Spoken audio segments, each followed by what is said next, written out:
अस्सलाम वालेकुम गाइस। जैसा कि आपने टाइटल देखा कि हम लड़कों की ज़िंदगी कैसी, ना घर पर सुकून, ना बाहर और ना काम पर। तो दरअसल बात ऐसी है कि हमारी कंपनी में मोबाइल चलाना अलाउ है, बट इतना भी अलाउ नहीं है कि मोबाइल में लगे। हम काम पर गए और कुछ दो ऑपरेटर मशीन पर बैठे हुए थे, जिनकी वजह से सेठ ने उनको भी बातें सुनाई। और मैं कुर्सी पे बैठा था। कुर्सी दी इसलिए कि कुर्सी पे बंदा बैठ जाए, मशीन पे ना बैठे। रोज़ी वाली जगह है, अच्छी बात नहीं है रोज़ी के ऊपर बैठना, हम भी समझते हैं इस बात को। तो मैं कुर्सी पे बैठ कर मोबाइल चला रहा था। तो सुबह 10 बजे सेठ ने सुबह सुबह ही मोड ऑफ कर दिया।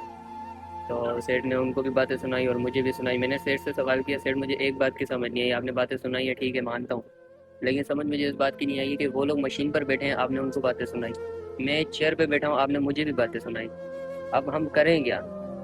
अब मैं मशीन पे बैठा था तो चलो मुझे बातें सुनाओ, समझ में आती है। मैं तो चेयर पे बैठा हूँ, चेयर किस लिए दी है? मैं बैठने के लिए दी है ना। तो मैं चेयर पे बैठा हूँ, आपने मुझे भी बातें सुना दी। तो आप क्या चाह रहे हैं भाई? तो सेठ ने खैर बहुत बेइज्जती की मेरी, मैंने बर्दाश्त किया कि उनका काम करना था। खैर, हमारी तो ज़िंदगी ऐसा ही है, छोटी छोटी बातों पे हमें बातें सुनने को मिलती हैं।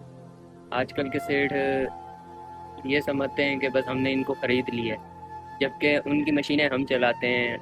हम जो प्रोडक्शन मारते हैं, हम जो माल तैयार करते हैं, वो माल उनका बिकता है, उनको प्रॉफिट होता है और वो माशाल्लाह सेठ से सेठ बनते जाते हैं, और हम वहीं के वहीं वर्कर ही रहते हैं। उन्हें हमारी इज्जत करनी चाहिए, लेकिन हमें उनकी इज्जत करनी पड़ती है, फिर भी हम करते हैं। इज्जत से कोई वो नहीं है कि यार इज्जत नहीं करेंगे, नहीं हम करते, हम गुरूर नहीं करते। सेठ गुरूर करते हैं। सेठ ऐसा होना चाहिए, अपने वर्कर को ऐसे रखे जैसे भाई होता है या बेटा होता है या अपना दोस्त होता है, दोस्तों की तरह रहना चाहिए, ताकि हमें ऐसा नहीं लगे कि यार सेठ आ रहा है हम डर जाएं, यार सेठ ये ना बोल दे, सेठ वो ना बोल दे। हमें ऐसे डर ना जाए, हमें डर ना लगे। ये होते हैं सेठ। काम भी अच्छा चलता है सब कुछ। अब वो बात अलग है, कुछ लोग बोलते हैं कि यार अगर हम फ्री कर लेंगे फिर वो काम सही नहीं करेंगे, अपनी मर्जी से काम करेंगे। आप अच्छा ताल्लुक बनाकर तो देखें, सब एक जैसे नहीं होते हैं और सेठ भी एक जैसे नहीं होते हैं। लेकिन मैंने जितनी भी जॉब की हैं, मैंने अक्सर देखा है सेठ बहुत गुरूर करते हैं, सुपरवाइज़र बहुत गुरूर करते हैं। जिनका हक भी नहीं होगा बात करने का, वो भी हमें आके बातें सुना के चला जाएगा। जब सेठ है, सुपरवाइज़र है, तो सेठ के भांजों का, सेठ के कज़नों का काम नहीं बनता हमें बातें सुनाना, वो भी हमें बातें सुना के चला जाएगा। जिनका काम होता है धागे बाहर से खरीद कर लाना, लेबर को पूरे करना वो भी हमें बातें सुना कर चला जाता है। सब सेठ बन जाते हैं कंपनी में। और वर्कर की कोई इज्जत नहीं होती। वर्कर को जब माल नहीं मिलता, प्रोग्राम नहीं मिलता, वर्कर बर्दाश्त करता है। और हमारी वजह से अगर प्रोडक्शन कम आया है तो सेठ हमें बातें सुनाते हैं कि प्रोडक्शन कम क्यों आई।